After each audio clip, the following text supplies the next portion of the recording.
Right now, the metropolitan area is still on a downward trend. It's very weak, but our metropolitan market is still shrinking. However, Sejong has been experiencing some positive changes in the market for about 4 weeks in a row now. But hello, nice to meet you. This is Kim Ki-hyun, Richgo. I think my voice has finally returned to normal. That's great. This week, I'm going to give you a fresh briefing on the national real estate market trends. Looking here, the most noticeable area on the right is Jeju, which has moved quite a bit to the right.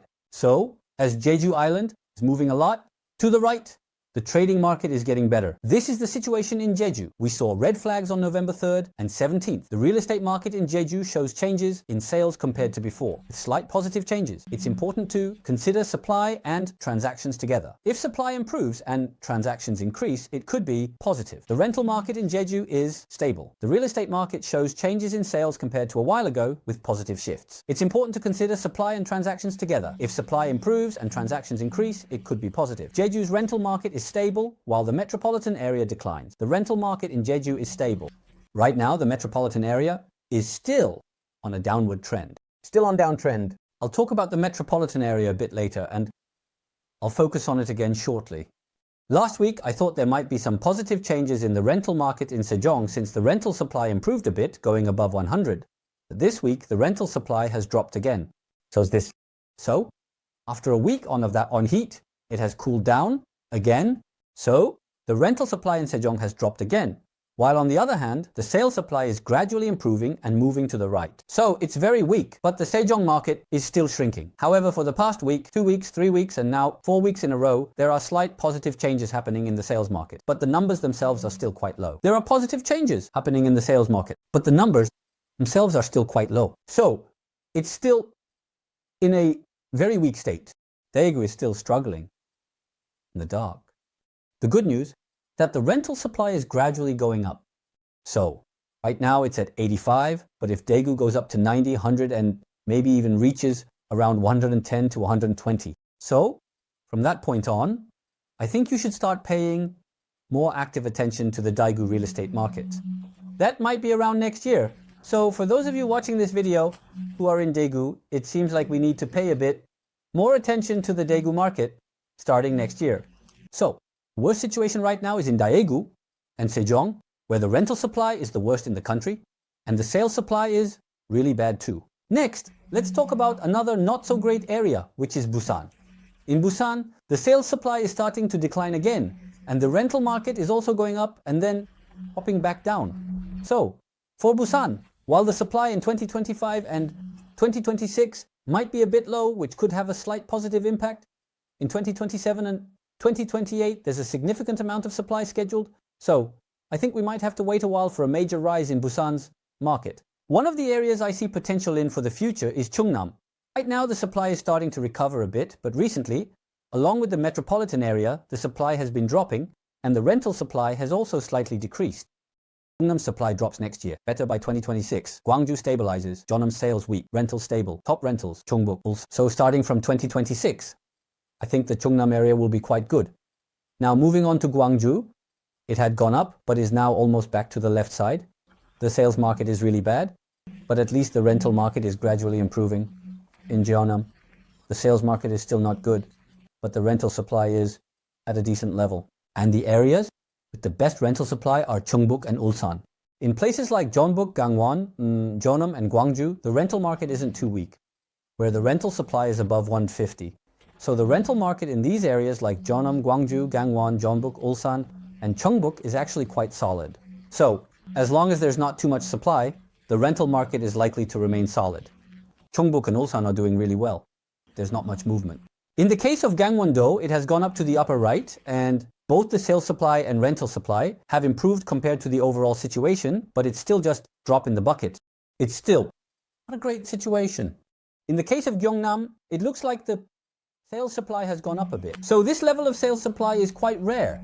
It seems like this level of sales supply has appeared for the first time in almost a year. The rental supply is also looking pretty good. So, Gyeongnam is picking up a bit. Hang in there, Gyeongnam. Now, let's take a look at the metropolitan area. First, let's take a look at Incheon. So the sales supply in Incheon is getting worse. And looking at this red line, it has really dropped down almost to the bottom. In Incheon, the number of buyers has increased. There's nothing right now every week, and the selling pressure is increasing again. And even the rental supply is dropping right now. Metro, supply shortage may hike prices, rental supply must increase. There are people who have this outlook, and it's not impossible for their perspective to come true. Especially in the case of 26 years, it could be because the supply is too small. But the important thing is that for that to happen, the rent supply and demand must increase like this. So, as the rental supply goes up, the rental supply is decreasing, and as the rental demand increases, rental prices are going up. The problem is that right now, the rental supply in the metropolitan area is actually dropping, and it seems like those people aren't seeing that clearly. So, the rental supply in the metropolitan area is going down, and what does that mean? Again, rental prices are unstable. For Sibo, a slight drop could decrease them further. Gyeonggi and Seoul are risky, while Incheon, with a rental supply of 140, remains stable due to strong demand. Gyeonggi and Seoul's rental supply has fallen to 120, indicating risk. If this trend continues, the demand is much stronger. However, Gyeonggi province and Seoul are currently at a bit of a risky level, nearing 120 in rental supply. If this trend continues for a few more months, we could see a drop in rental prices. Now, looking at the sales supply in Gyeonggi province, it has been continuously declining. It has been dropping, and compared to last week, the graph has slightly moved to the right, indicating a tiny bit of improvement, but it's not really a significant figure. The rental supply had been rising, but has now dropped again, weakening in Gyeonggi province. Focusing on the metropolitan area, over the past year, both Gyeonggi province and the sales supply have been declining. Let's now look at Seoul. The sales and rental supplies have decreased. However, the rental supply is still decreasing. The blue line shows supply, and the red line shows demand. If rental demand rises while supply increases, the situation could stabilize, but demand is declining. Let me show you more detail by separating Gangnam and Gangbuk. Here's Gangnam, and here's Gangbuk. Gangnam is lower. The sales supply is also turning down, and the rental supply is also declining. Many people are worried about a supply shortage, but if you look closely, the rental supply is actually continuing to drop. The blue line represents the supply, while the red line represents the demand. The demand is decreasing, and the supply is increasing. If the rental demand keeps rising, while the supply is also increasing, then the rental supply could be okay. But the problem is, the demand for rentals is also declining. This is clearly reflected in the current indicators. So, let me show you in more detail how things are moving by separating Gangnam and Gangbuk. Here's Gangnam and here's Gangbuk. As you can see, Gangnam is lower down. What does it mean that Gangnam is lower down? Which rental market is worse? That's right. The rental market in Gangnam is worse. Let's take a look. Gangnam. And the drop prices is bigger in Gangnam, right? So the rental supply in Gangnam has dropped again compared to last week. The sales supply is also continuously declining. It's still dropping. So at this level, it's around 42, which means the supply has dropped to about the level we saw in May. Trend worsens. This is the current situation where the trend is worsening. Next, the rental supply is also dropping significantly. And in the case of Gangbuk, the sales market is worse than in Gangnam. It's to the left of Gangnam. So, as you can see, the sales supply in Gangnam keeps dropping, and the supply is continuously dropping.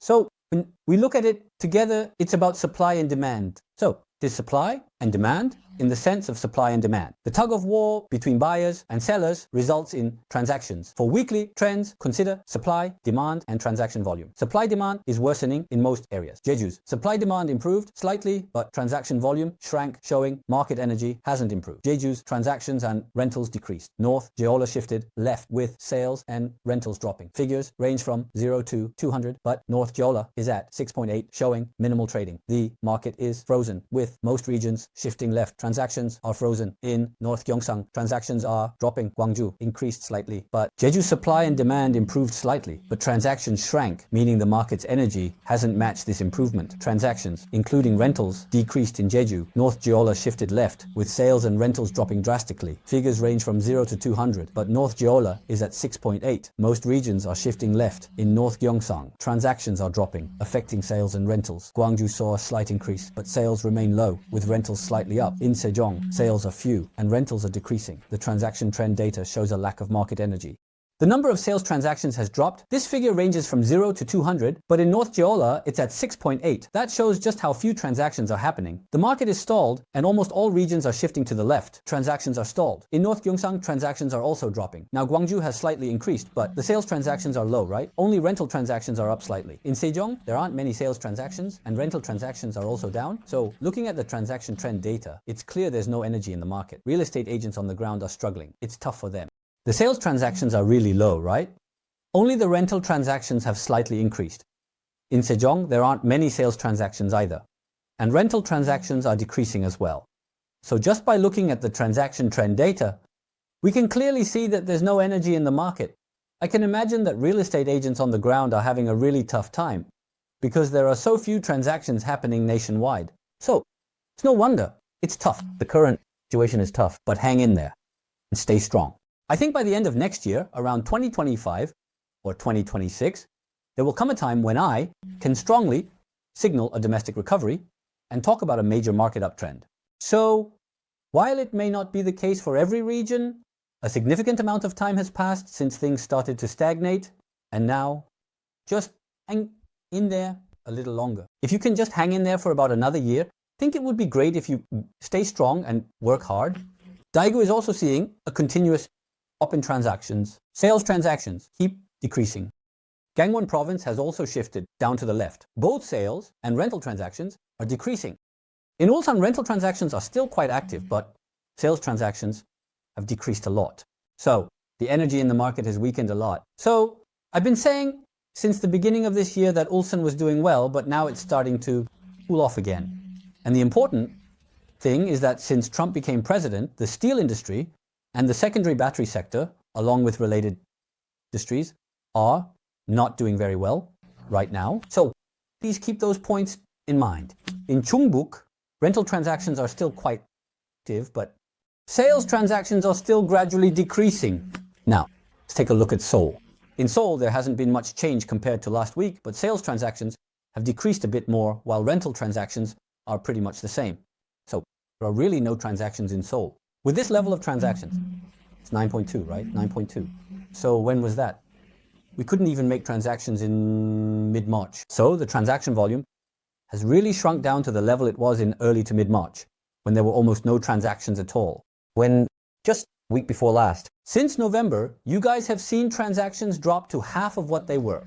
So compared to August, the transactions in July and September are almost cut in half again. And from September to October, it's almost another halving of transactions. So transactions have completely shrunk. And the data confirms that the energy in the market is really running out. Many people think that if they release another 55 trillion next year, it will go up again. Now, everyone, just releasing 55 trillion in policy funds won't be enough. In 2024, we need to release policy funds, right? And what else did we release along with the special measures? Yes, exactly, the tax exemption, limit for gifts to adult children. So if they get married or something, they can gift up to 150 million or 250 million. And even if they gift 250 million, the tax won't even be 10 million. So if you pay back 500 million, right? So this is the time. This is opportunity. And what is it? Last year, a lot of people already bought houses. So it's going to be hard to ignite the real estate market just by releasing more policy measures without any additional policies. Are there a few more things to consider? Last year, a lot of people already bought houses, so it's going to be hard to ignite the real estate market just by releasing more policy measures without any additional policies. Are there more things to think? Stress DSR Phase 2 cuts lending.